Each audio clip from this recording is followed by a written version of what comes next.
marketing, khusus di marketing ya. Tapi agensi marketingnya bukan agensi marketing offline.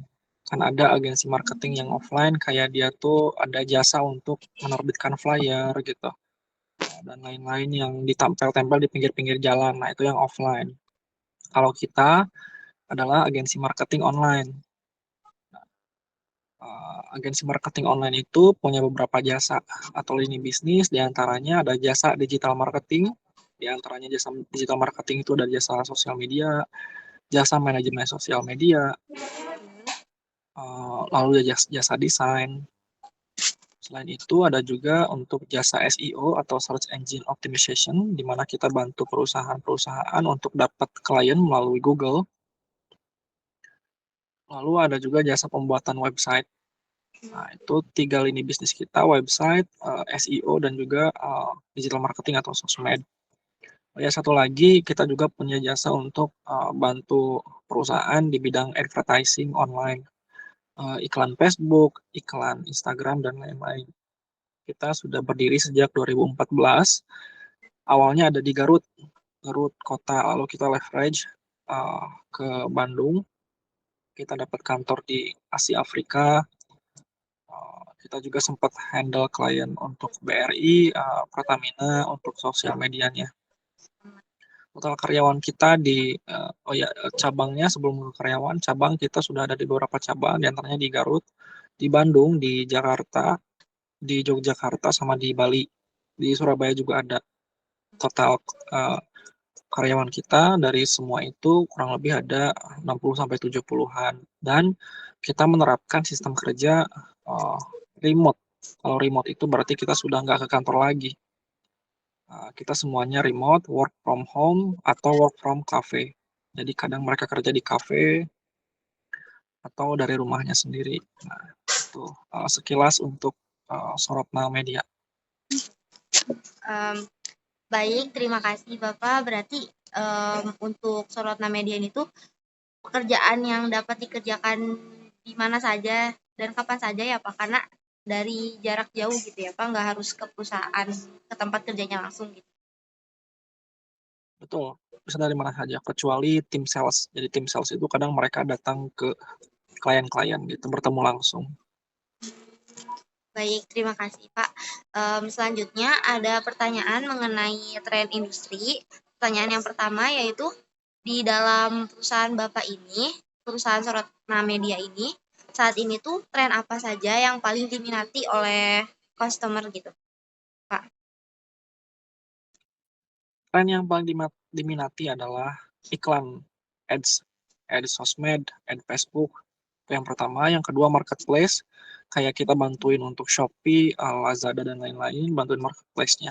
Yang ketiga itu lebih ke sosmed management. Kita bantuin mereka untuk desain konten mereka. Lebih ke konten-konten. Jadi yang pertama ads, yang kedua adalah untuk apa tadi? Yang pertama ads, yang kedua itu untuk bantu-bantu mereka di sekitar marketplace, yang ketiga baru ke konten-kontennya itu.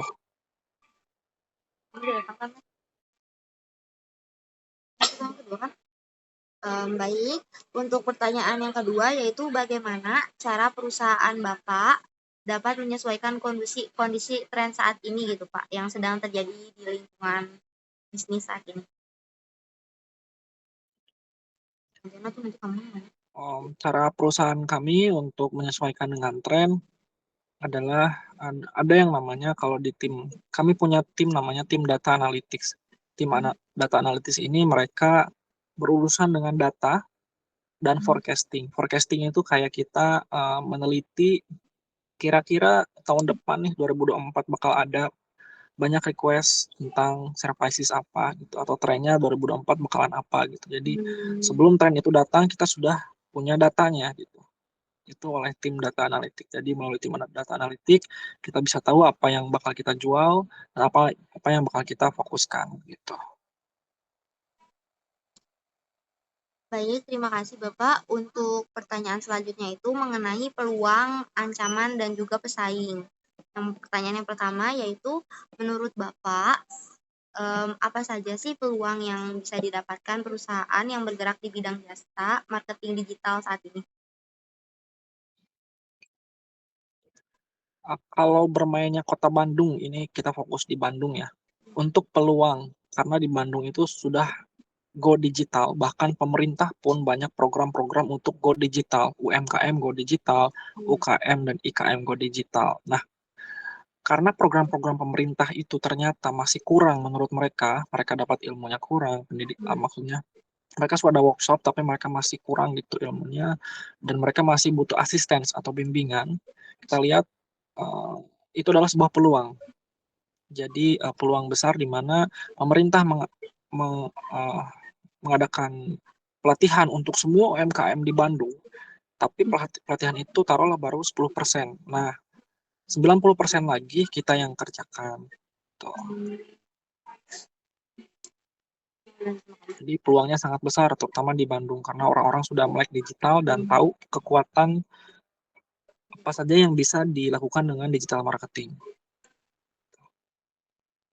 Baik Pak, terima kasih. Mungkin untuk pertanyaan selanjutnya masih terkait peluang, ancaman, dan juga pesaing akan ditanyakan oleh teman saya, anggota kelompok saya.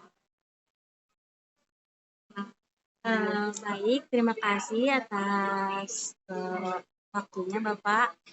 Izin memperkenalkan diri, nama saya Puspa Nurkoja dari mahasiswi Universitas Pasundan. Langsung saja ya Bapak ke pertanyaannya. Di sini ada pertanyaan tentang apa ancaman yang dihadapi perusahaan Bapak dalam lingkungan digital saat ini dan bagaimana cara perusahaan Bapak menghadapi atau mengatasinya hal tersebut. Terima kasih Pak. Ya, ancaman atau threat pasti selalu ada dalam setiap lini bisnis atau tipe perusahaan apapun, pasti mereka punya ancaman. Nah, khususnya untuk digital marketing, ancaman yang paling tinggi adalah yang pertama pastinya tentang fluktuasi algoritma. Jadi fluktuasi algoritma ini contohnya kayak kita berhubungan dengan Instagram, yang mana Instagram ini nggak bisa kita kontrol 100%. Instagram bisa tiba-tiba merubah tekniknya gitu, atau misalkan hashtag itu nggak berpengaruh lagi, atau misalkan nggak perlu bikin konten. Nah, itu adalah satu tantangan untuk tim kami dan untuk terus menyesuaikan dengan semua platform yang digunakan untuk marketing, bukan hanya Instagram saja. Yang pertama, yang kedua dari sisi pemerintah.